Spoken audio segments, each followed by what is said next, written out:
Hello and welcome to the after party. I'm No White Guilt, and you will soon see the debonair Jared George is with me.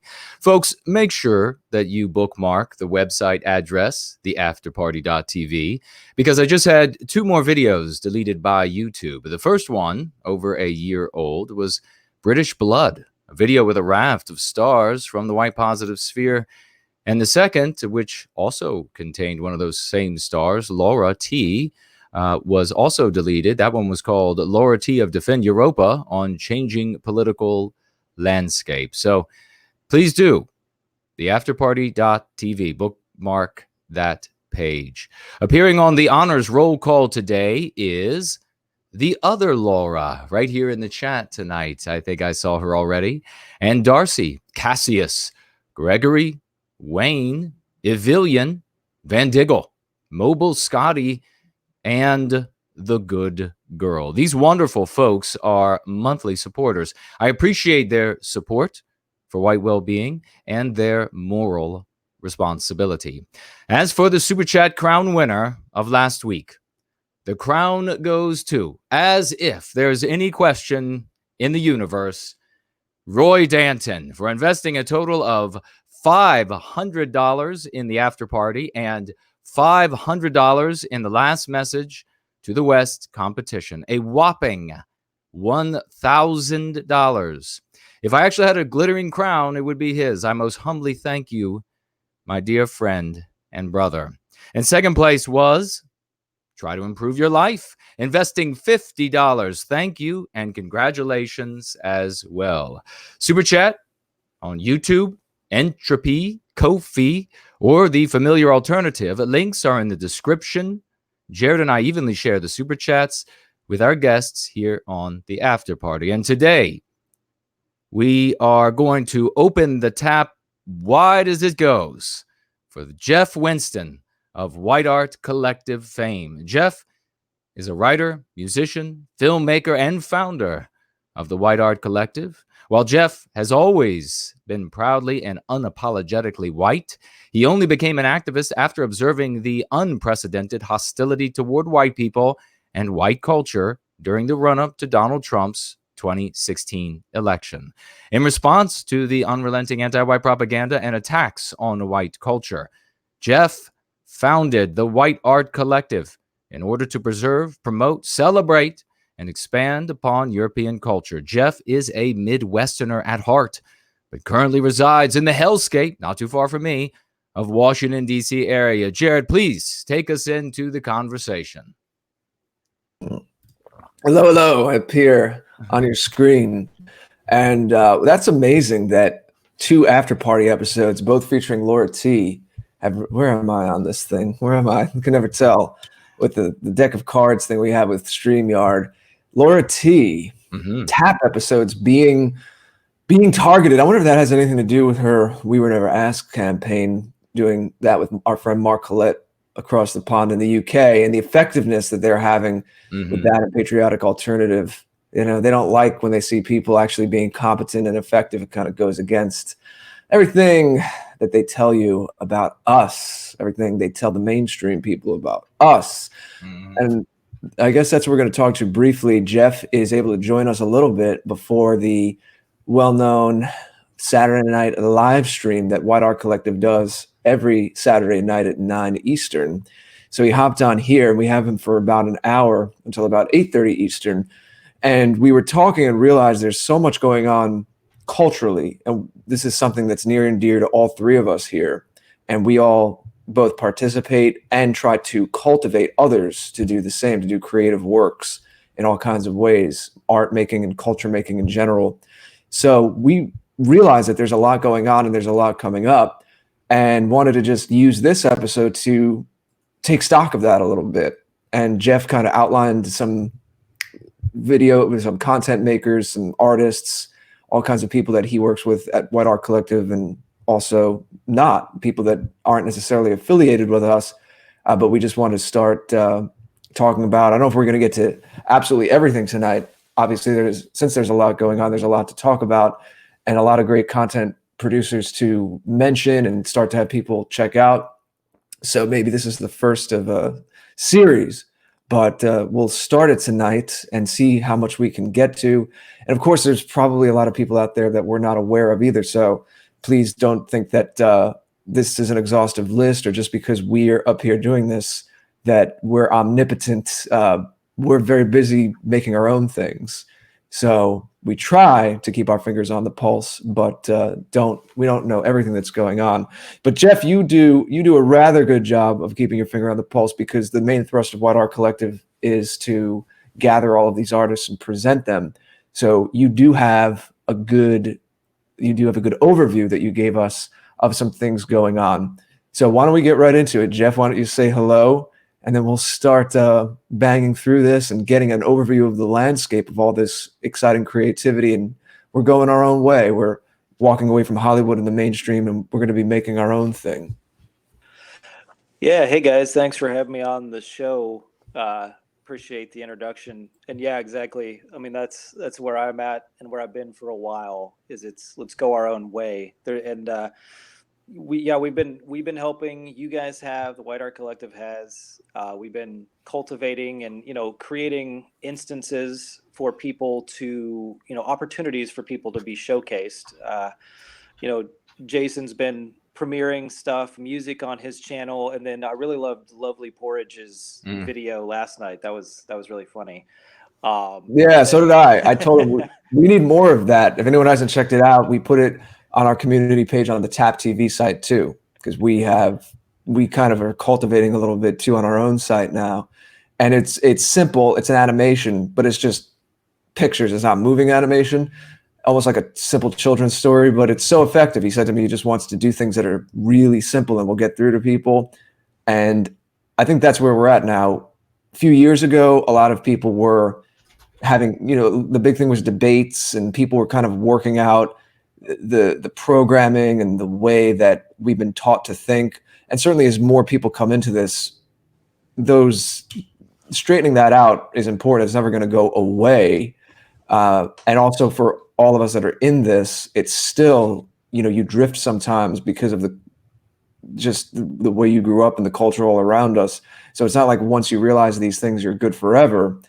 But we're at a point where I think we're at a point where in this scene, enough people have ingested, I guess, both the political and the metapolitical ways of viewing things and changing their orientation enough so that there are certain things that are just assumed or known.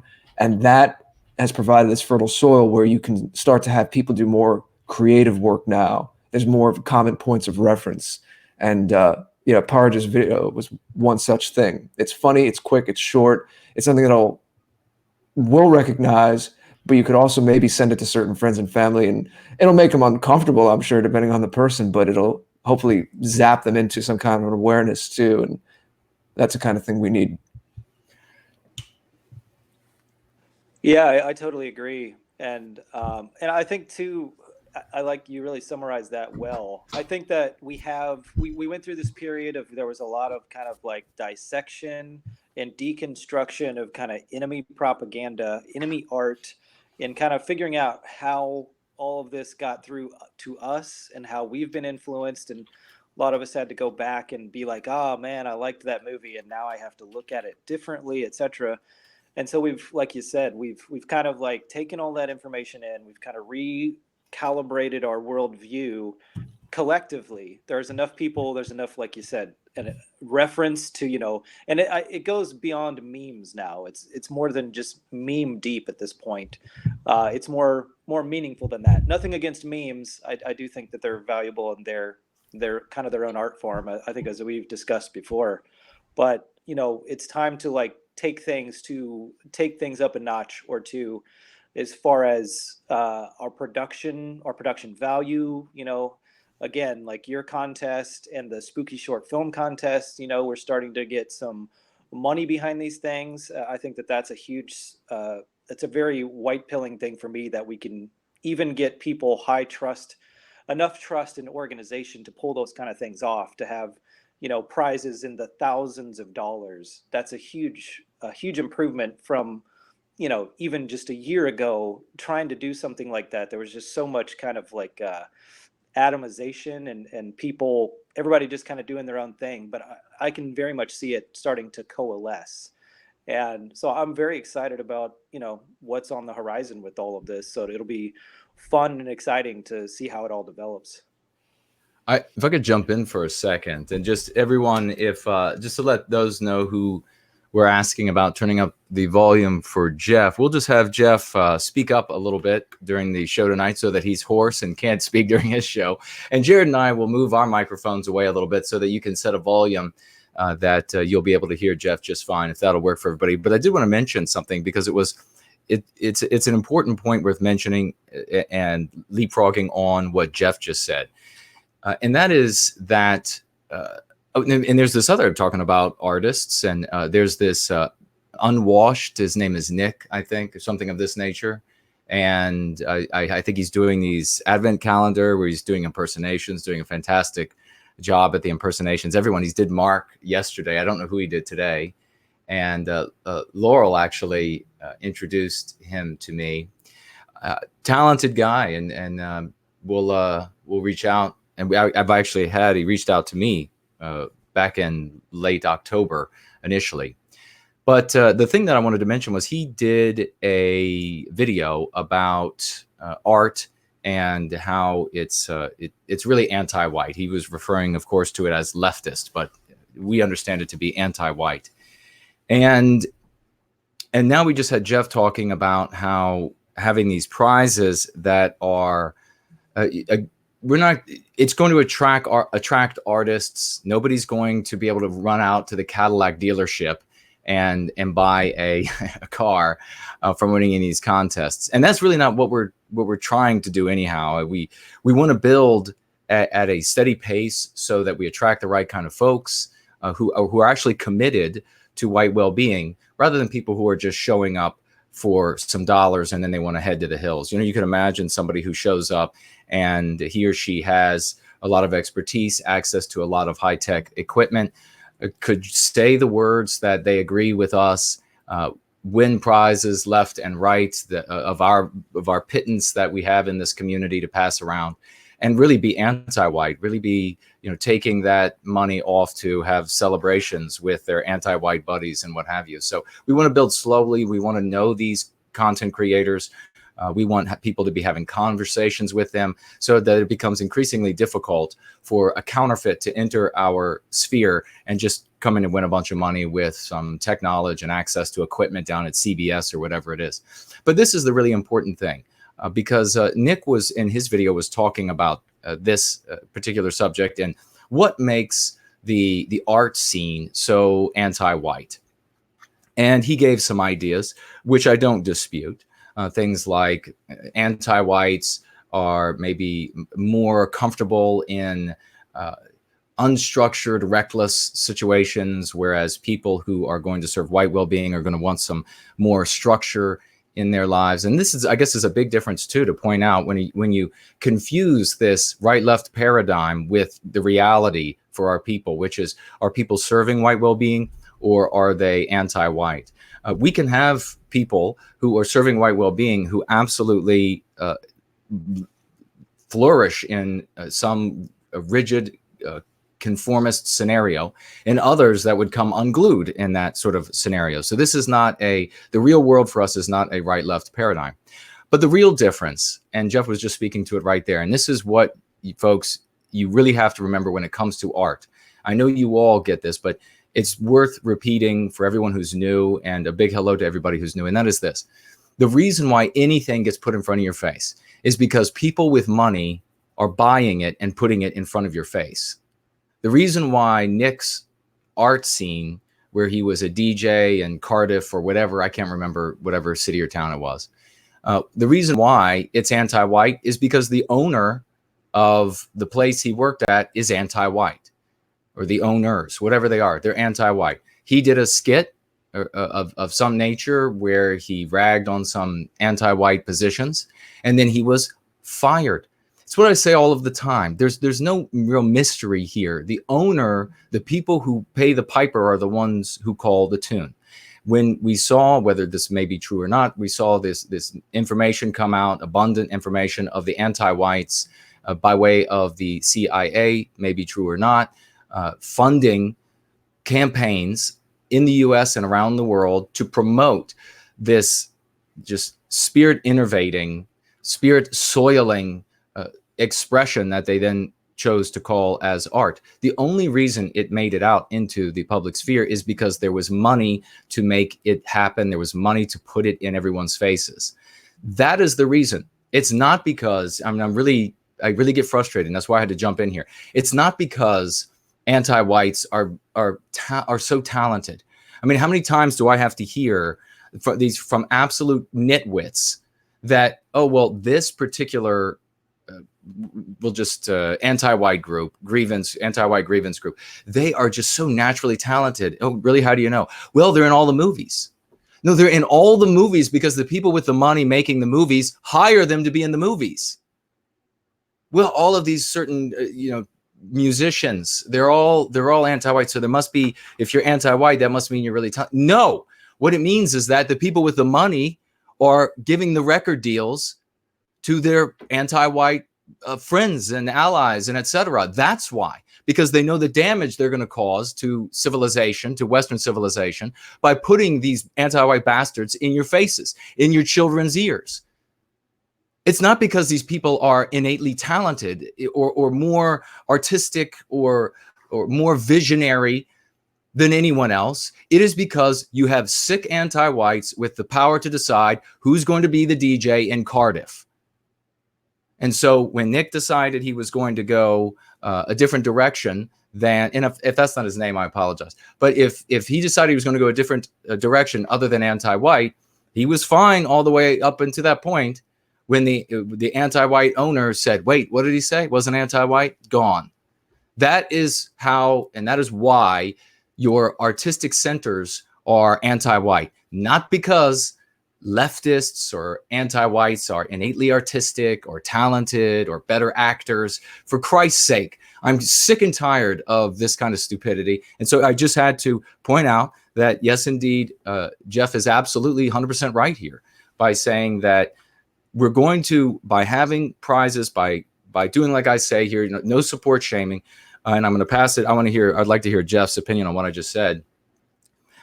No support shaming. We want to pat our artists on the back when they contribute, when they make good works for us. And again, like I said, not every artist's creation is going to work on my channel, or is going to work for Jared George, or is going to work for Jeff Winston and what he's doing. That says nothing about what you're creating. It might not jibe with what we do, or any of us individually. But otherwise, this is the way we have to be treating each other, because he who pays the piper calls the tune. So, Jeff, I pass it to you, brother. Yeah, you're absolutely correct there. As far as what a lot of people don't understand is there's a lot of so many decisions are made in the production of anything. And one of the first decisions is like, who are we going to put up on a pedestal? Who are we going to promote? Who are we going to put in this movie? Who are we going to put on this giant stage? And a lot of people don't understand how subjective that process is. Yeah, that's what you see in Hollywood. That's what you see in the music industry. A good example that comes to mind is like Billie Eilish. I don't know, this new pop girl that's like 17. She looks like she's 40 because she dresses weird and frumpy and kind of, I don't know, demonic. I don't know. She just dresses really odd. She seems like an advertisement for prescription opioids. Yeah. That's the vibe I get from her. Yeah, her eyes are always kind of glossed over, and all of her videos are really dark and just strange. They're kind of like glorifying depression, and anyway, but it's just like someone decided. It's not like this was some divine entity bestowed this artist upon us. Yeah. People shaped this entire situation. There's so many people behind the scenes deciding the costumes and the content and every single thing. There's so many decisions. Same way with the film. There's so many decisions that go into how that is curated and how it is shaped, because it's literally, you're creating something from nothing, so, and you see the intent and the ideology of the people behind that in what the end product is. So yeah, like people need to realize what we're trying to get people to realize is like, if you want to see something different than that, you have to support people whose ideology you support, and who are making art like what we're doing over here. And you will start to see things of a higher production value, as we get more resources and things. And like, we can absolutely do those things. We could do it a lot more efficiently too. They waste so much money on movie productions. We could do as good as stuff for a lot less money, but it'd have to be something. It's gonna, it can't be nothing. Because all of this stuff takes time. But yeah, exactly what you said. I think artists do lean to the left, but in a healthy society, like, they're not far leftist per se. So I mean, like, I think a lot of the best art was actually, obviously people like Da Vinci and like Bach. Bach was always making art for the divine. I mean, to me, that's a very right thinking, right leaning, conservative type of mentality. So this modern concept that the left owns art, the far left especially, it's totally goofy and absurd and just not true. Yeah, I think we need to break that down, and that's a whole other conversation because I think it's not even about a left-right dichotomy, but I think we need to shelve that for a moment. Um, I will say Entropy looks like it's not quite working on our site. They did recent updates, so we'll have to talk to them about it. But in what we're talking about with community stuff tonight, I think you all know whether or not everything goes boom on December 10th on YouTube, we are encouraging you all to make the afterparty.tv your go-to place. And that also has a community page. I just put that in the chat on both DLive and on YouTube, where a lot of talented people, some of them here in the audience tonight, are being showcased. Jason shares them on a playlist on his No White Guilt main YouTube channel, and then we put them on the afterparty.tv, because it's not just about us, it's about the whole community. And that was a big part of our vision for that website. There's still a lot more to put up, so please don't think it's an exhaustive list. But having said all that, why don't we start to talk about some of the talented people in our spheres and some different things that we're doing. And again, this is just a quick stream to kind of seed some of these ideas. We'll mention names, maybe say a few words about them. And when you hear these names, maybe you haven't heard of them, you can go check them out. And one thing will lead to another. Maybe it'll start more of an audience for some of these people. Maybe it'll spark a collaboration. I actually have a few I'll briefly mention too. And then Jeff, I know there's a lot for you to highlight, both within the growing world of White Art Collective and then other things that you're aware of.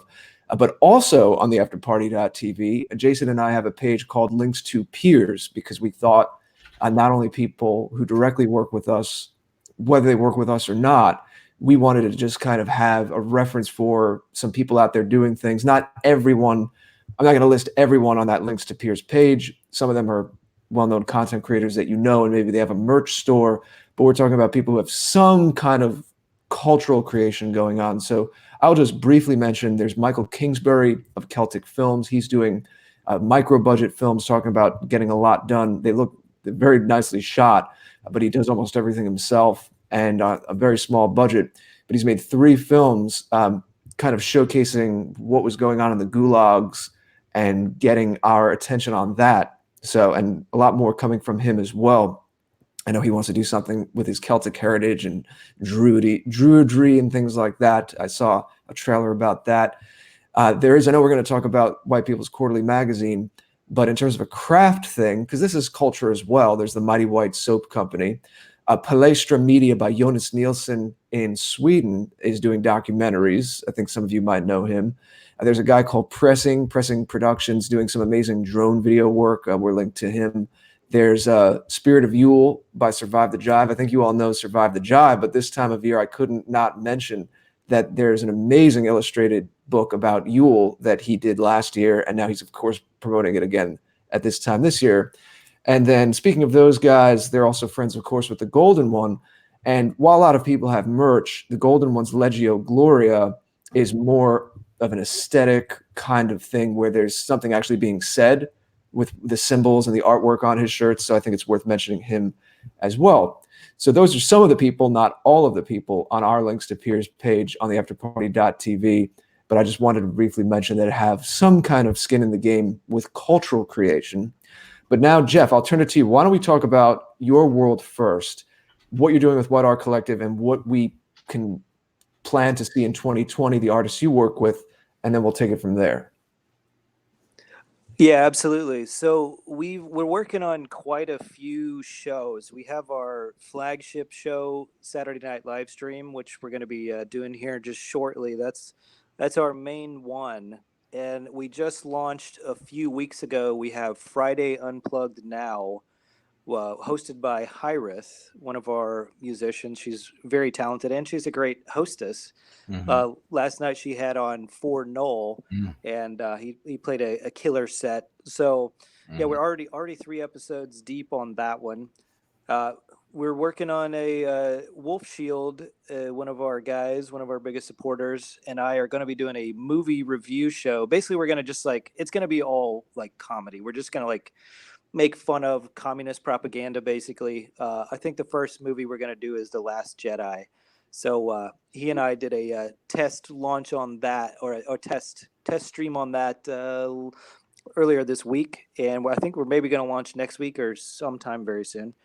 We're going to be having a music show hosted by Honky Kong, one of our guys, and also a poetry show hosted by Nolus. That's in the works. We got a live drawing show that I've worked on with Donald Kent. That one's still in development, but I think we're still planning on doing that. So wait, you're rattling off a lot. So Sure. what would a live drawing show be like quickly? Well, his idea for that one is that basically he's going to kind of do like a commission and literally do a live drawing. Like he's going to draw, like he does caricatures. And I mean, he does all kinds of different stuff, but that's kind of the idea. That one's still in development. We hadn't figured out exactly how we're going to line it all out, but I think that would be cool because it would be kind of instructive, but it also, have a kind of an entertainment element to it. We probably have whack music, kind of playing underneath it as he kind of sits there and explains what he's doing. So, yeah. And what is the music? This is a funny name, Honky Kong. What is the music hosted by Honky Kong, and how will that be different from your Saturday Night Live stream? Well, for one thing, it'll be D-Live. So will the movie review show. We're kind of trying to the movie review show is going to have a little bit more bite to it. I mean, not too much. We'll stay within certain parameters, no slurs or anything. But we just want to be able to speak a little bit more freely. And so the Honky Kong show, we have so much music, we can't even possibly play it all. So I feel like the Saturday Night Live stream is kind of the catch-all. It's kind of the big, Saturday night show. And then the Wednesday will be kind of a more chill. He might, kind of do a little bit more genre specific depending on what he's feeling, maybe play more songs of the same thing. Cause we have so many songs now, we can't even come close to like playing them a lot to where they're getting repeated and actually kind of having the positive effect that you need, which, you have to have a certain level of repetition for that. So that's kind of the idea there. And it'll just be him. I don't think he's going to have guests. It's just going to be kind of like a chill, kind of music show. It's weird as what FM radio was when it first came out, and DJs would actually play what they liked and have relationships with artists. And that was a way that an alleged underground. I know there's all kinds of conspiracy theories about counterculture in the 60s and early 70s, but whether or not it was counterculture, whether or not it was engineered from above, we could still take cues from it. We can still learn from it regardless, Yeah. So what else? I see a whole list here that you sent us of things coming down the pike from White Art Collective. A game show? We might be seeing a game show. Yeah. Work here. I'll just go through these very quickly. These those all actually I've been in talks with someone about actually doing it. The other ones are just ideas that we've kicked around. On Twitter, I think it was Jack White, one of our artists, as you guys know. I think he threw out the idea of e-celebrity karaoke. We just thought that would be funny, even if it were a one-off thing. We'd have to figure out the technical aspect of that, be a little bit tricky, but that would be pretty funny. And then I thought just like a news show kind of about culture that, again, probably something kind of funny to where talking about pop culture stuff, but also talking about stuff in our orbit, because there's so much going on now that like I usually do some kind of announcements at the end of Saturday Night Live stream, and I'm having a hard time, I don't want to just say announcements for like 10 minutes. I'm like, well, that should just be like its own news show almost. So, and then the game show. I just think it'd be fun to have a game show. I don't know what it would be, but I'm throwing these ideas out there. So if anybody also is interested in hosting something like that, or if they have an idea, let me know, because I'm just kind of putting it out there. The fireside stories. That's kind of like we did when we were on the you guys' Halloween stream. Jason told a story, and I told a couple of stories, and I clipped mine and put it on my site. And I'm still going to do Jason's. We had talked about that, but I think it'd be cool to have a dedicated show where people, storytellers, just tell stories. I think that'd be cool. You could even have like the sound of a crackling fire. Maybe everyone could get like an orange light, like I had with my straw man thing, and like kind of create this vibe, And I just think that'd be nice. Right now we can't afford to do like full shows or films, but it'd be cool to get back to the roots of just good storytelling, And then, the other two is some stuff I've done previously, artistic dissection. I kind of want to do some of those again. They'll probably be live stream, but I just don't have time. Obviously, I'm already doing too many shows and things. And then War of the Words is another like one-off comedy sketch thing that we've done a couple of, but we want to do more. But and then so like then we're doing our Memeing of a White Christmas Volume 2. That is coming out next Saturday. We're going to premiere those. We got some original stuff. What is that exactly? It's just like a Christmas compilation album where people can either do an original Christmas song, or they can do like a Christmas classic as long as it's in the public domain. I'm going to do Holy Night, and I know of at least 2 originals. The Mamas and the Pepes have already given me their original song, and I've heard a early version of a Hyrith and Saint Friendship original tune. And I believe Lilu and John are working on one, but I think that one's an original. So it's just like, it's something I want to do annually, is like a Christmas album. And speaking of Lilu and John, you have the annual at Halloween time, the spooky short film. Yeah, absolutely. Yeah, so that's another big one, is and that way too people know ahead of time, like, hey, we're doing that next year, so be thinking about what you're going to do. So that's going to be another annual event. The For the Lovers songwriting contest, that was one we did in the past, but we might do that again at some point.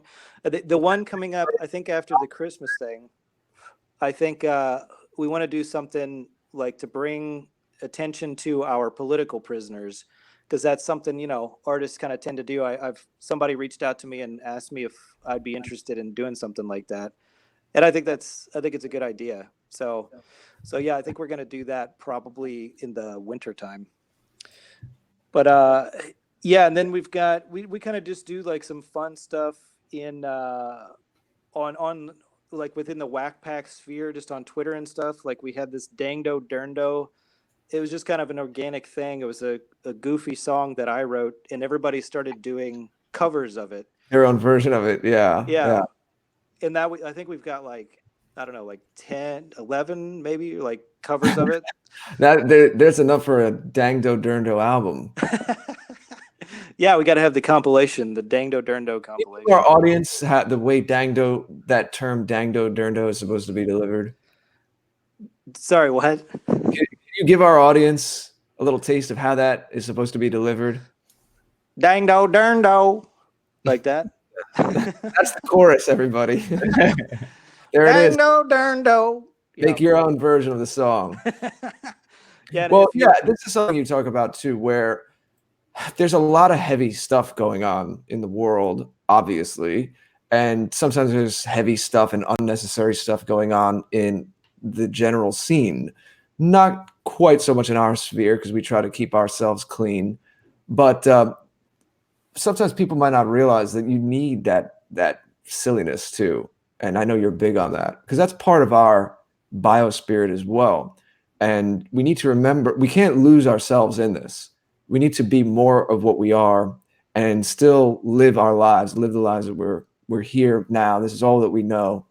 And I think that you've said it before. You said it I don't know if it was when you were back on tap the first time in March. I know you've been on It's Late Night somewhere too, but I know we've had this conversation that you feel there's a certain style of humor that we have, us Euro folk, and that silliness has to come through. You have to be able to kind of let loose and be a goofball sometimes.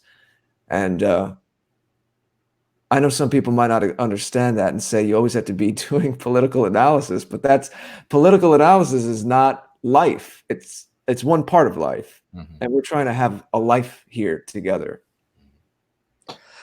Yeah, exactly. And yeah, my natural state is to be kind of a smart aleck, if you will, and just to have fun. I mean, even in a serious situation, I kind of like to have, bring things back to that kind of point. Not that you're making fun, but just that, to kind of keep people more relaxed and whatnot. And I think humor is it's just an important part of life. And I think we need to utilize it more to our advantage as even a political tool in a way, because it's just like mocking people that helps to delegitimize them. I mean, that's a lot of what was done to us. So we need to mock their sacred. We need to mock all of this crazy stuff they're doing. Like I saw these on their Twitter earlier. There's like this crazy art exhibit that's just like a bunch of naked POCs like riding around. It's like anyway, a modern art exhibit. I think it was in Florida. Anyway, I mean, it's really ridiculous, but just mocking stuff like that, mocking their movies, etc. I mean, humor is a very powerful tool, and we need to utilize it to our advantage. Absolutely. Yeah. Well, let's finish with the other special projects before we maybe turn an eye and cast it outwards to wider spheres and maybe not people who are only associated with us in some way, but there are still more associated with us. All three of us here have an association with Tony Vermont and White People's Quarterly, that great magazine that started in the summer. This is a big centerpiece of our cultural sphere now as well. There's going to be a fall-winter one coming out very soon, and we're looking forward to that. And I think you could see more from some of the guys here in that magazine as well. And what else do you have there on that special projects list, Jeff? Oh, well, let's see. We also had a deepest voice challenge. Some of our guys have some. We should have got Jason in on that. That was. As long as with my throat still acting up, then I might have a chance. Yeah, one of our guys, Sebastian Vilmark, he put out a challenge, and it was pretty funny. There were people were just doing like, how low can you sing? That was fun. And now we've got a whistling challenge out there. I can't remember who put that out, but I might have to put together a little whistling tune, because it's not easy to whistle and actually, to a song. For Noel does it really well. He was actually doing it last night.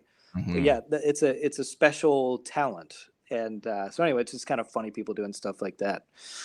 And yeah, some of the other stuff, just a few more things whack related. So of course, all of this ultimately, we want to take into the real world eventually. Now we got to be very careful with operational security.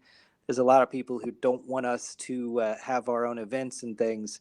So we've got to be very mindful of that kind of thing. But I'd love to put on, and I really want to do it. I think we have to do it next year, hopefully in the spring, early summer. But I want to have like kind of a music festival, like a whack fest kind of a thing. And I think eventually too, it'd be cool to have like a spring and a fall. I think Fallapalooza would be a good thing to do. It would be hugely galvanizing to have something like that. And the other live event thing that, and I've actually written a booklet on how to organize one of these. And Jared, you actually gave a great input on that. I want to start trying to organize traditional dances because I think that's, again, just another really important way to cultivate our culture. And then that crosses over into the social realm, and that's a very important element of this as well. Yes, absolutely. There were also some one-off special projects, like in years to come by Vogue Dissident and Zorchwave. Wanted to mention that. That is still on White Art Collective, right? I remember when you premiered that a few months ago. Yeah, that's still up there. Yeah, that's still. our most viewed video, and anybody who wants, Volk's working on, or Zorchwave's working on some other animation and stuff, and we're going to premiere some more of his stuff. So if we have any filmmakers, animators, or anybody with shows and stuff, they want us to premiere something, shout me out and send it over to me, and we'll take a look at it. We'd love to do that kind of thing. Yeah, and also, I don't want to say too much about something that's still in the works, but there's going to be in 2020 a book project with some of the people that you are familiar with as well, that we're helping get together. So that's something to stay tuned for. Yes, indeed. A lot. Yeah. We'll keep it at that for now. I like being a little mysterious about it, but some good things going on with that. Let's see. Well, you were mentioning, I don't want to talk about my own stuff, but you have Last Message of the West contest here. I think you all have heard a little about that recently. Last Message to the West. So lastmessageofthewest.com is where all those live. And then we all here Jeff, why don't you talk about I don't want to talk about my own stuff. You take this next section. All right. Yeah. The Who We Are collaboration, that was great. You really had a vision for that, and brought together a lot of different people. It was great to hear all the different accents, and, the really nicely written piece. I think that really did sum up kind of our collective, the collective kind of cultural essence of the Eurosphere. And I think that was a really important cultural piece. And you're starting to see that we're coalescing. Like I'm all about, and very much want to preserve, like, all the unique ethnicities and languages and all of those things. But it's also nice that we're starting to see that we are recognizing how much we have in common. Kind of like if you zoom out a level beyond all of our specific ethnicities, like we really do have a similar biospirit. And so I think projects like that really help to bring that out and make people realize that. So I think that was a great piece, great music, beautifully edited, and everybody did great voiceover work. And again, the writing was really cool. So yeah, that was big. And then you guys doing your skits, that's huge. Just seeing more of this kind of stuff happening. You guys are doing great work on those. And then Mr. Jason Kuna, your book. It's a comedy, damn it. And then we talked about The Boy Who Didn't Like White People, and then the fact I brought up that you were premiering, music, music and things of that nature, like the animation, just helping to amplify the signal as well as creating your own stuff. I mean, yeah, that's paramount. But yeah, so. Sorry, I was muted because I'm doing a little work in the chat. I'm just putting the Who We Are video and a playlist to the skits that I've done with Kat so far, in the comedy skits in the chats. It's just to reference what Jeff is saying as he's talking about it. But yeah, go on. Yeah, so when you reached out to me for this, I kind of got on a roll here, and I was trying to kind of create a obviously not completely comprehensive, but trying to think of all the things that I'm seeing of people in our spheres and a little bit out of our spheres who are doing good work on the cultural front, not just creating, but also kind of creating infrastructure. So one of the first ones is Libra Play. I highly recommend people check that out. It's actually a paid music streaming service from some of our guys. I believe they're Swedish. I know that Lilu and John know them. A guy named Martin. But anyway, like, I love seeing that kind of thing. He's reached out to me, and I'm gonna try to form kind of an alliance to where maybe I can send people his way and he can send people my way. And I think that's exactly the kind of stuff that we need to do. We need that kind of like cultural infrastructure to help, first of all, monetize our people's music so they can actually get paid. I mean, that's going to be incredibly important moving forward. So I'm really happy to see stuff like that starting to happen. And then you have also, on that same note, you have Stfu Hollywood. And that's, I actually went on his podcast, DJ White Pill.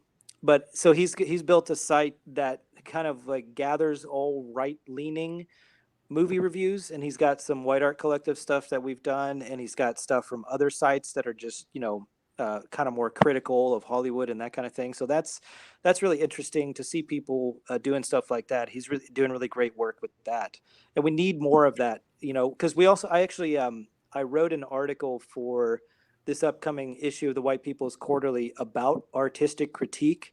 And that's kind of another element of infrastructure that we need for the artistic, because, a good art critic really helps to lend legitimacy to an artist. And so there has to be some kind of mechanism for deciding, as we talked about with, earlier, how there's definitely people deciding that Billie Eilish will be the person that everyone sees.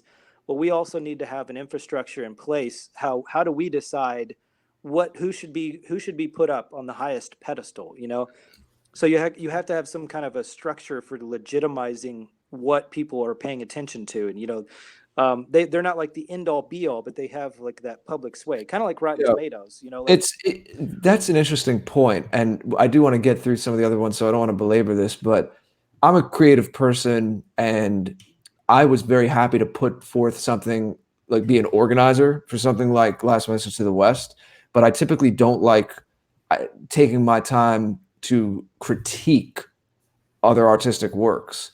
Like I had a very hard time, I'll admit, I had a very hard time writing the review that I did for Countercurrents for Cat's album and George's album, Uberfolk, not because it was bad, but because the faculty I have that lets me be creative and that openness kind of runs counter to being able to break down someone else's so much. That's not to say that I don't have opinions or I can't articulate things about other people's artwork. Obviously, I can if you're into that kind of thing.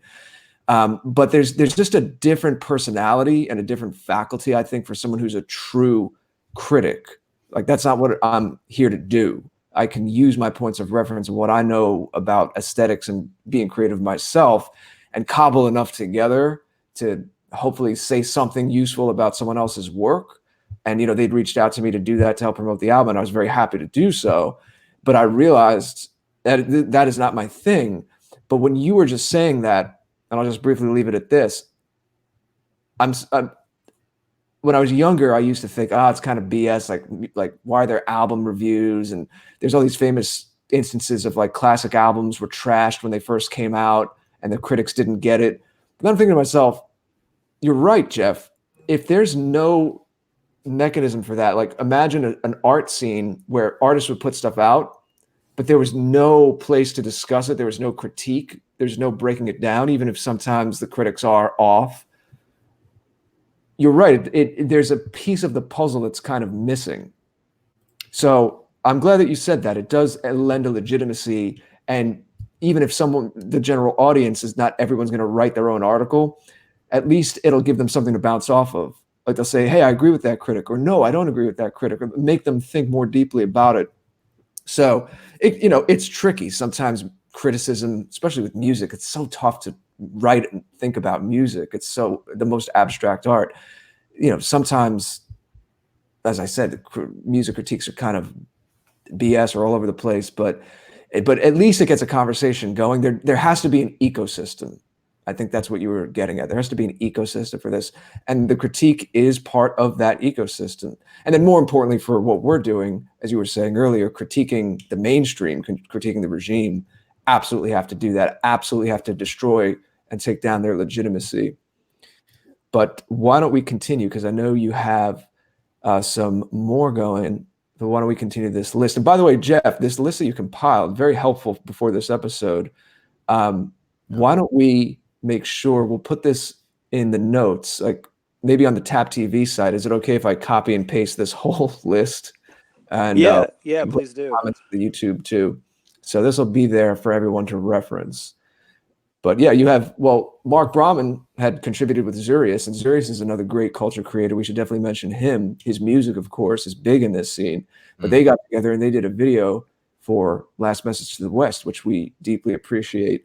But Brahman and Donald Kent are doing a comic, so you wanted to say a few words about that. Yeah, the The comic they're doing is great. I think it's actually been kind of put on hiatus just because it's hard to keep these things going without backing. But you know, I'm hoping that they'll pick it up eventually.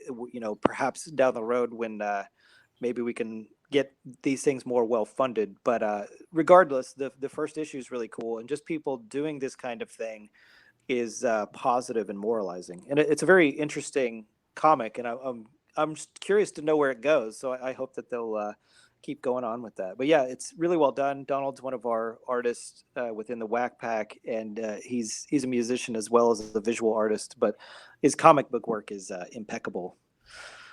And then yeah, just kind of more broadly, I don't know Stone Toss. I don't know if any of our guys do. He seems like definitely kind of one of our guys, so to speak. But there's his comics are great, and then there's a whole kind of comic strip crew. There's like Mr. Pumpkinhead, and there's a couple of other ones. Hedgewick, I think, is one of them, that are kind of like in that Stone Toss sphere. And somebody tagged me one day, or somehow I came across like a list of all of them. So that's pretty neat that there's a lot of that kind of thing going on. And I think they're having a big effect just on Twitter, like that one with the burgers. That's probably the most well-known Stone Toss, where it's like advertising, and like a black, you can't even tell, it's just like a black person and a white person kissing, and then it's like, is this going to help us sell more burgers? And then the guy's like, burgers, yeah. I didn't even know who that was and where it all came from until you gave me this name, Stone Toss. So see, even this is what I mean, even us being involved in this, there's so much going on, and we're trying to do our own thing. So you listed him, I immediately went and followed the Twitter, because I've seen the comics. I've seen the little, there's a particular style he has, the little oval-headed guys. Had no idea. Yeah. Now I feel silly because he even writes Stone Toss comics, like right on it. But you look at this stuff quickly. Yeah. Well, yeah. You when you go down your Twitter feed and you see like 20 and 20 seconds. So yeah, he's really good. But that's just kind of neat. I think that's something to keep. I've been keeping an eye on that whole. I talked to Tony with White People's Quarterly. I don't know if he had a chance to do it for this episode, but I proposed the idea of reaching out to some of those guys and maybe having like a comic strip section, almost like a funnies section, where it could feature some of those guys, since there's so many of them popping up. So that might be something happening in the future. But regardless, people should go check out Stone Toss. And, if you follow him, you'll probably start seeing those other guys I was mentioning kind of in that orbit. But another great thing is traditionalist Western art. He wrote the book, The Decline and Fall of Western Art. Mm-hmm. That's a great book, very interesting. That kind of gets into the more intellectual, educational side of things, kind of academic. But it's definitely a good read, and he's really easy to read because he's really passionate about how frustrated he is with the state of art. So I highly recommend that.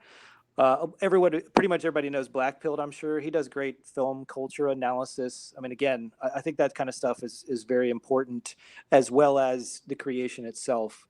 And then Morgoth, he's done a lot of really great art cultural analysis. And in fact, he was, speaking of just cultural stuff, Morrissey posted a Morgoth video. I can't remember what the video was, but he posted it on his website. And I mean, that's pretty awesome. That's seriously, because people are always like, oh, Morrissey's kind of our guy, somewhat. And so for him to post that, I think that's a positive sign that we're breaking through kind of into the more, Morrissey's always been a little bit on the kind of the underground scene, but I think that's still a big deal. By the way, image right now is my latest work of visual art that you're all seeing right there in the middle panel.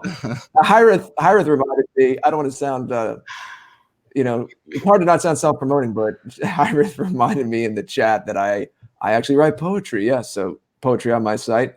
And besides Jason's comedy book, he also has Born Guilty, has a lot of artistic elements as well. He has a whole mythopoetic story that he concocted in Born Guilty, which is about to celebrate its 1-year anniversary. And we'll be talking more about that. It's very exciting. And there's still so much more to dig into with that book. We've talked about it on past streams, but it's time to talk about it some more. But anyway, Jeff, what else would you like to make sure the audience knows about, and this will be again referenced in a definitely in the post for this episode if you're listening in the future on the afterparty.tv. If you go to tap episodes or you search Jeff's name, you'll see his episodes come up. This will be one of them, and you can go find on the post. We'll make sure all these links are here. But who else would you like to make sure people are checking out and know about in these closing minutes? Yeah, so Martina Marcota is working on a couple of projects. People are probably aware of her. She used to work for the Daily Caller, and now she's done some comic stuff, Lady Alchemy. She's also she's launching a magazine and a TV channel called Metacog. And so, yeah, she's doing some interesting work. She also does an art stream over on her channel. So she's big into the arts. And so, yeah, I recommend checking her out. Econoclass magazine, that's another one that's kind of in our orbits. I think it's a little, it's a little more maybe kind of normie sphere. I don't mean to insult them if they happen to hear this, but it's, I think it's leaning in our direction. I also don't want them to associate them with us if I'm wrong about that, but Nick DePaolo, who's actually a pretty well-known comedian. So now I'm kind of getting into where, like, I just pay attention to, like, culture in general. I follow Rolling Stone and all the stuff that's going on. And I try to, see, like, I'm trying to keep a finger on that pulse as well. And Nick DePaolo, he's like a pretty well-known comedian. He's got I think 100,000 some followers, but he's been on Comedy Central and all that kind of stuff over the years. And he's kind of going his own way after Owen Benjamin, who was someone else I was going to bring up, that, they kind of like fallen out with kind of the accepted comedy crowd, and they're doing some way more based material. So yeah, I recommend checking those guys out. Definitely interesting stuff. Nick DePaolo and Owen Benjamin. Owen just got kicked off of YouTube. He talks about pretty much anything you can imagine. But not fully 100% on board with him on some stuff, but whatever, it kind of goes without saying. But he's definitely dropped some serious red pills on people. A couple of movies that came out recently that are kind of in the right-leaning kind of normie sphere are Open Borders, a movie, and then Unplanned. Open Borders is about open borders, but it actually seems pretty based. I haven't actually seen it yet, and it's clear that it's kind of a lower budget movie, but it's just nice to see people doing that kind of thing. And I think it's like a war on the pales, you know what I mean? So it kind of has a based racial element to it, which is interesting. And then the Unplanned movie that got a lot of flack, and kind of got a lot of, but it was good because it's kind of seeing the other side. We see abortion, which is what that's about. Abortion gets promoted nonstop as like a right, and it's like something you should enjoy and definitely want to do, and you get to see the other side of that. So I think that's important. Saving country music. This dude, I interact with him a little on Twitter. I mean, he has to keep me at a distance, not that he agrees with me in any way, but but kind of what he's doing is in kind of implicit. It's kind of like he doesn't quite understand what's happening, but he's just mad that country music is being defiled essentially by like globalism and pop music, and he hates all that kind of stuff. But he does a lot of great work trying to highlight the more authentic country music artists who are out there today, and they're all kind of a little more underground. Some of them are kind of gaining steam, but I think there really is there's a movement in country music towards the more authentic, and he's definitely helping to cultivate that. So, and then a couple other big time mentions. Again, this is just me kind of keeping my finger on the overall cultural pulse. So Mel Gibson's film Rothschild. This should be interesting. He's claiming that this has nothing to do with the Rothschild's family or Rothschild. He just removed the S. It's Rothschild. So I think that's just fascinating that he's going to be putting this movie out like this. And I think a lot of people know, have heard of his famous rants and probably where he leans ideologically. So it'll be interesting to see how that plays out. And then the Clint Eastwood film about Richard Jewell. Clint Eastwood is a he's very well known for being very right leaning. Well, not very right leaning. He's kind of a conservative, regular kind of conservative, but he does have these based perspectives on stuff like this. So how the media essentially like destroyed this guy's life, false accusations. So I think that's a very timely piece. But yeah, that's my whole huge comprehensive list there of not completely comprehensive, but just a lot of stuff I've been kind of keeping an eye on, and good culture. I think that's moving in the right direction. That's fantastic. And this thing about Mel Gibson too, I hope he's not trying to redeem himself with these anti-whites behind the scenes because of their power, and he's getting older and less able to protect and defend himself. And we always see these older movie stars, irrespective of their wealth, and they end up on these commercials doing this. How have they gone through all of their money that they need to do like Kleenex commercials now, all the millions that they have? But just the final question I'd like to throw at you, and just I want to mention too that of course the TAP logo that we see that was done by Donald Kent, and there it is right there. I'll put it up in bold and big on the screen for everybody to see, and a masterful job. And we worked together on that. I reached out to him, and that's what I want to be doing a lot more of. That's what the organizational entity that I've been talking about and building, creating for so many years now, ladies and gentlemen. A massive element of it is culture, and a massive element of culture is art. And so that is what I am going to continue to nurture and feed as far as the creation of community and community in service of white well-being. But I want to ask you, before we let you go, Jeff, about where there might be some way that we can glean perhaps talented artists, perhaps influence artists that are on maybe the periphery of the white positive sphere in general, perhaps bring over to the service of white well-being artists that are within the white positive sphere, but they're wasting their time or even doing damage to white well-being in other parts of the white positive sphere. Have you given any thought to this, how these elements might mesh together and how we might benefit from that? And then we'll let you go. Just if you could just give a couple minutes to that, and we'll let you go get ready for your show. Yeah, well, that's a great question. That's kind of tricky. From what I'm doing, so I kind of just put up a flag with the White Art Collective, and I was like, yeah, I'm just going to go for it and be explicit, and just kind of say, yeah, this is what we're doing. And that's been very effective in drawing people and probably also in weeding people out who are unserious. But as far as kind of trying to like bridge out kind of beyond that, that's a great question. I think that's where it would be good to like start getting more into the IRL, because that's where when you start you were able to actually meet people and you see them and you see, like, someone could write a smear piece about us and just say, these are the most evil people that you've ever heard of, the way they've done with people like Dr. David Duke for decades, right? And so people have in their heads like, oh, these people are evil, they're bad, they're wrong. But when you can actually kind of like, if you could go and see someone playing a song on their, live at an open mic or at their own show, like, oh, this song's called Love Your People, like, and they're going to be like, how is that evil? They won't understand, like, how could I have always just thought that this person was evil or whatever? Like, this doesn't have anything to do with anybody else. It's not negative, it's positive. Personally, I think it's going to be, kind of doing that, kind of crossing over.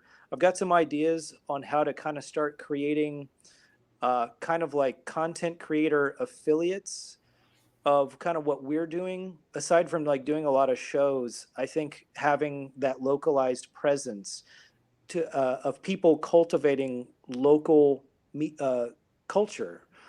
And so it almost be like, you have like a localized, like a kind of like almost like a state, like, let's say Virginia or whatever, you kind of have a group of content creators in Virginia who they create online content, but they also go out into the community and they host events. They go to the county fair, they go to the farmer's market, and they're out there promoting music. They're out there, bringing positive culture to the public. And I think that that's the kind of, because that's the thing that the globalists can't do. They can't have an IRL presence. They can't shake your hand, nor would they want to.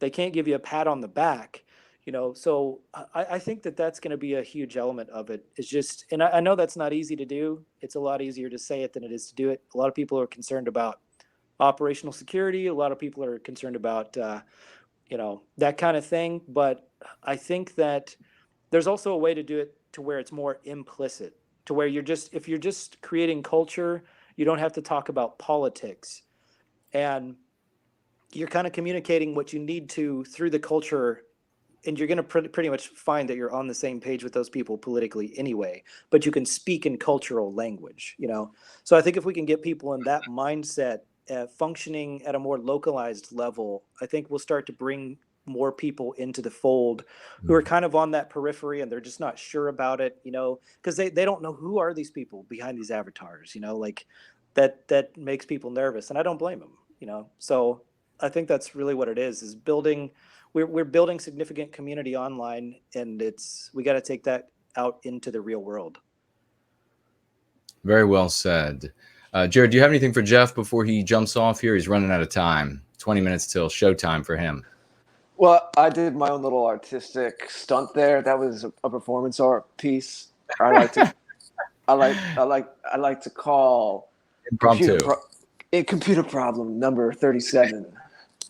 I hope you all enjoyed it. I'll be writing a 14,000 word essay on how you can interpret it.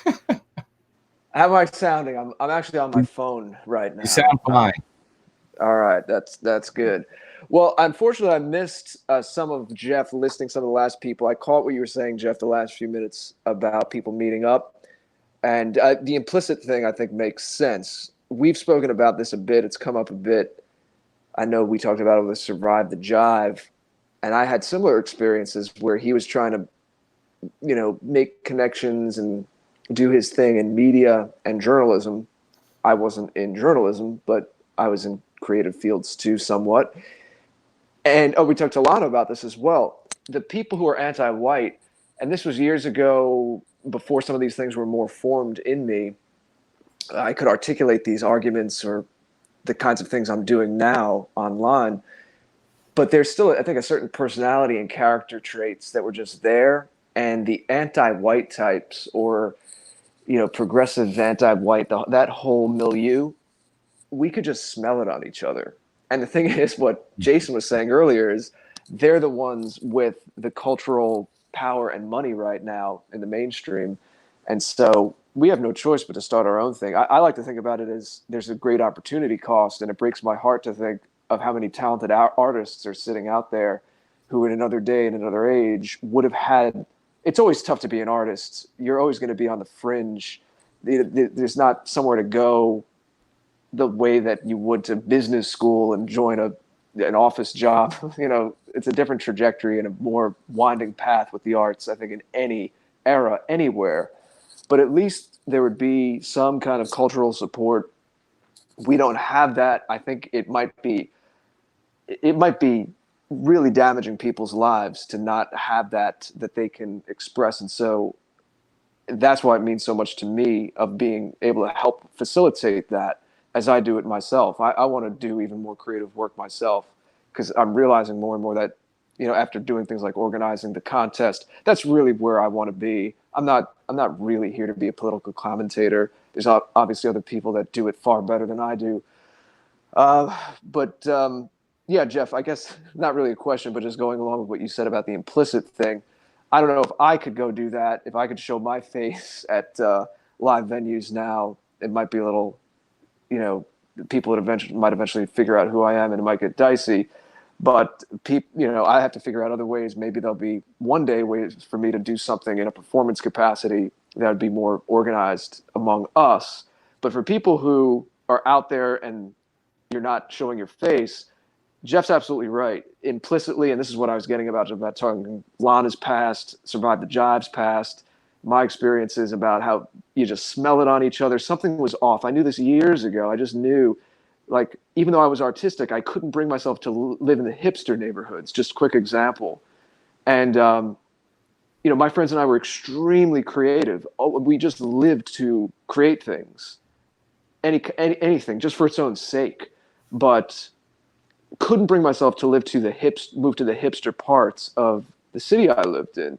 And now I have a much deeper and more nuanced understanding of why that is. But at any rate, I missed what you were listing. I missed the people that you were listing. Did you list Owen Benjamin? Because if you did, I was just wondering what, like how you see him being a reference in all of this. Yeah, I did mention Owen Benjamin. Well, I think he's really funny, and he's very musically talented, and he's dropped a lot of red pills for people who've been watching him. I kind of started watching him over like the past year and a half, and I watched him fall out of the comedy scene. And Yeah, I mean, he was basically started legitimately getting like in banned from all Hollywood. of these because they didn't want him to speak freely, and he seems like the kind of guy who really is insistent upon that. Some of the stuff he says is a little kooky, but for the most part, he was in the mainstream. yeah, he was. I mean, he was in some big time films. Comedy he was on some Central. big time like comedy show. He was on Comedy Central and he did all that stuff.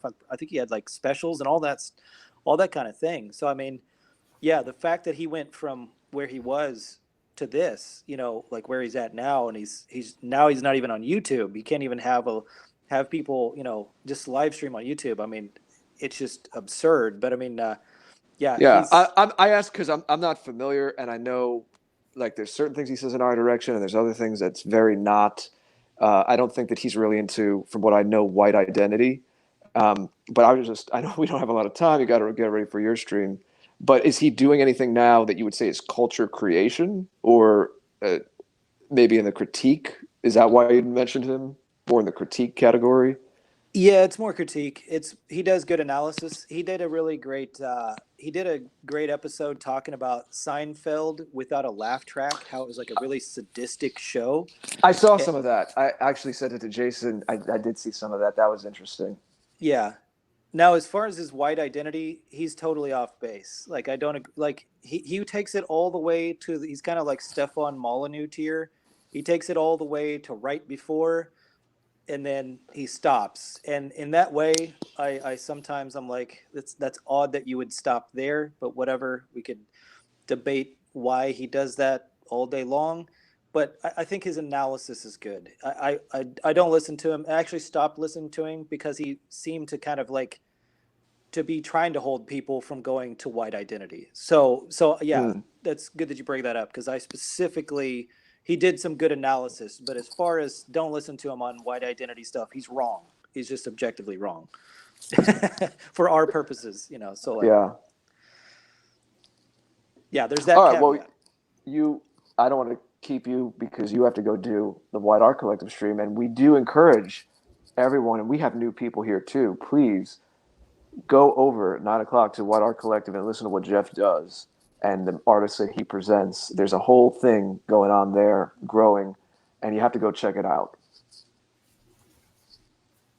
Yes, indeed, Jeff. Well, thank you for appearing with us. And yeah, folks, at 9:00, he's going to be firing it up over on there. The White Art Collective. It's going to be a fantastic show. I plan to be in the chat myself. Thanks again, Jeff. Any final words? And then we will let you go. Just thank you guys so much for having me on. It's always an absolute pleasure. Thanks to everybody supporting. And I think 2020 is going to be a huge year for white positive art and culture. So stay tuned. Agreed. And thank you for all you're doing. Thanks, Jeff. We'll see you. All right. All right, my friend. So did we save super chats for now? We'll wrap up before Jeff goes on at 9. Yes, we'll do the super chats and then we will wrap it up so that folks can go watch Jeff's show. What do you have over there? Oh, well, I had a couple on Ko-fi. Is it Ko-fi or Ko-fi? I never get it. I don't know either. I've called it Ko-fi. I haven't looked at the spelling key before, but Ko-fi. It's obviously a take on coffee, but I don't know. They're a little off there. But we had Chris Meadows $12. Always appreciate TAP and associated shows. Your shows are great hubs for the movement. Thank you so much. And also 41 BMC with $6, simply saying thank you, Jason and Jared. Well, thank you, 41 BMC. I don't think I'm seeing anything on the familiar alternative tonight. We had a little hiccup with that recently, but things should be working there.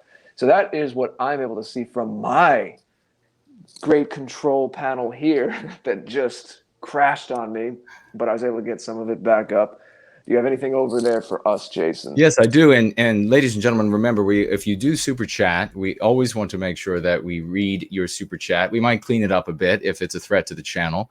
But if you super chat, and especially if it's on a platform other than YouTube, where it doesn't pop up automatically in the feed for us, and we miss it, make sure that you tag Jared or myself or Seaver or Laurel, whoever is modding as well, so that we know that the super chat came in, and we will make sure to read your comment.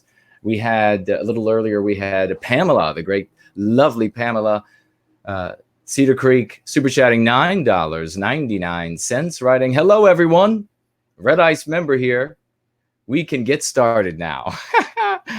I love the confidence, Pamela. That's beautiful. And the great, immensely talented Imminent Rain here, $9.99. Grateful for everyone in this community. Well, God bless you. I feel the exact same for you and everyone else as well. Thank you, Imminent Rain. And then we had, this is not a super chat, but it was a recommendation when we were talking about the game shows a little earlier. I noticed that Outrageously Inoffensive had an idea. He writes, "Come on down. You're the next contestant on The White is Right." Great idea. Let me check Entropy. No, nothing over on Entropy, and no questions either. Folks, have you tried to get on Entropy? I only see 2 people over there. So have you been unable to even get on the platform? And if so, how did it work out? What kind of message were you given? And if you all have any final questions or comments, please tag Jared or myself, and we will speak to them before getting out of here so that we can go listen to Jeff and all of the glorious artists that we have in service to White Wellbeing. The price is white. I like that. I saw something else clever with white in the chat a little while ago, and I'm trying to remember it right now. I don't have my chat really up, so please tag Jason or Jason. If you see anything from me, let me know. It's still a little wonky over here. It's getting a little better. But anyway, just in closing, I certainly agree with what Jeff said. I'm thinking, as people often do, about the past year since we're about to close out 2019. And I guess tonight was somewhat of a retrospective, I guess, through the lens of, as the topic was about culture and art creation. But as we often do, you're at the end of the year, you think about where you were this time last year and kind of the calendar year 2019 in this case. And yeah, the amount of projects and collaborations and what Jeff said too, I think the trust out there and the community that's growing here, both specifically what we're doing here in our community and then some ones that are tangential, there's a lot of activity, and there's a lot of people taking more agency. So that's both the creative fellows, people writing songs and making videos, some of whom we've discussed tonight. But there's also agency in the community as well, in terms of, as we talk about here, and we thank you all the time, making the clips, or in the terms of the last message to the West, we can't thank you enough, the spontaneous support, the extra donations we didn't even ask for, which, by the way, the whole story of that, if you didn't see, is now immortalized on Countercurrents and Defend Europa and may appear in other places.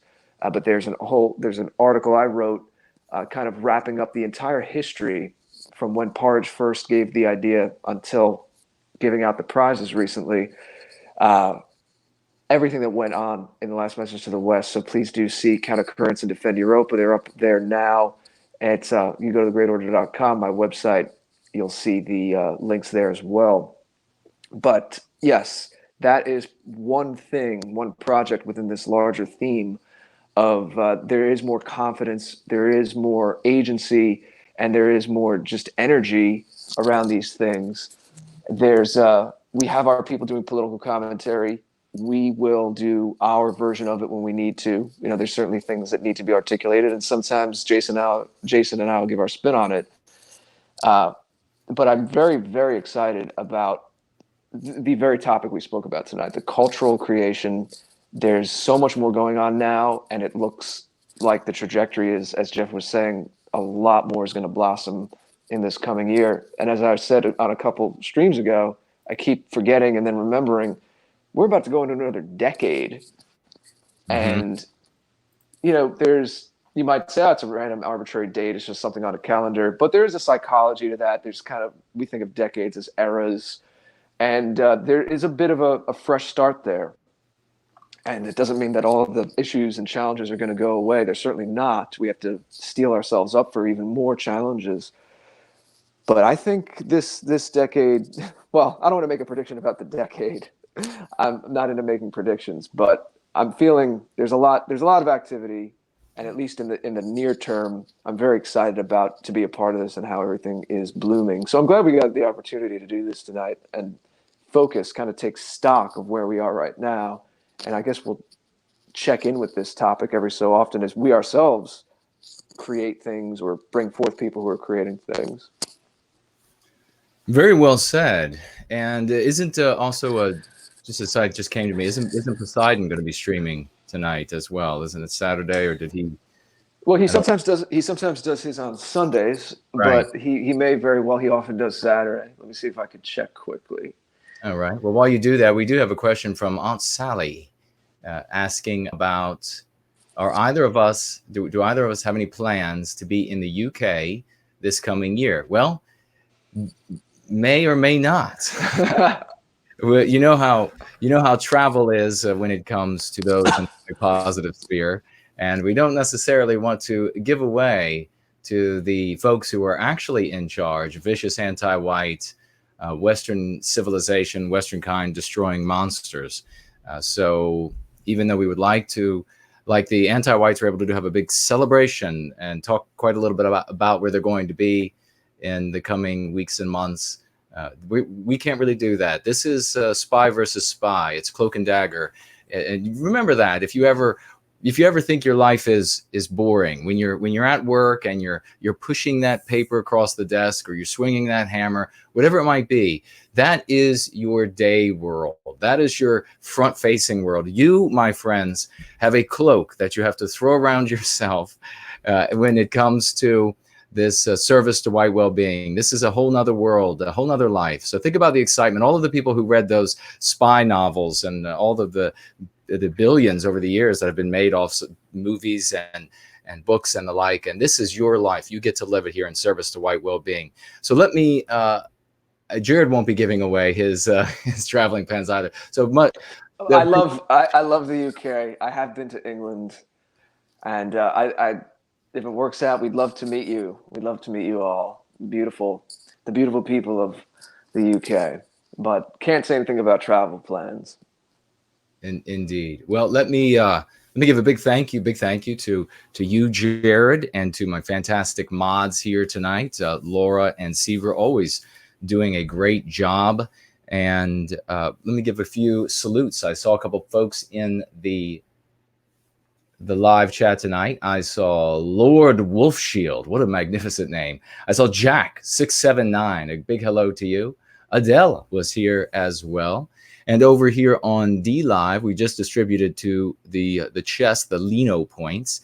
And we had some Lino given to us. A big thank you, blanket thank you to everyone who donated Lino all the way up to a Ninja Diamond's worth of Lino. Tay writing toward our well-being. Very well said. Thank you for that. And Loathe writing, great show, guys. Well, thank you so very much. Spend your Lino wisely. And Jared, if you have nothing less to say, we're going to go ahead and wrap up. We got just under a minute and a half before Jeff gets started. We'll have to see if there's anything we can use that Lino for. We're still looking into that, everybody. We'll keep you posted. We will keep everyone posted. But yes, check out the site for what's coming up, and please sign up to the mailing list.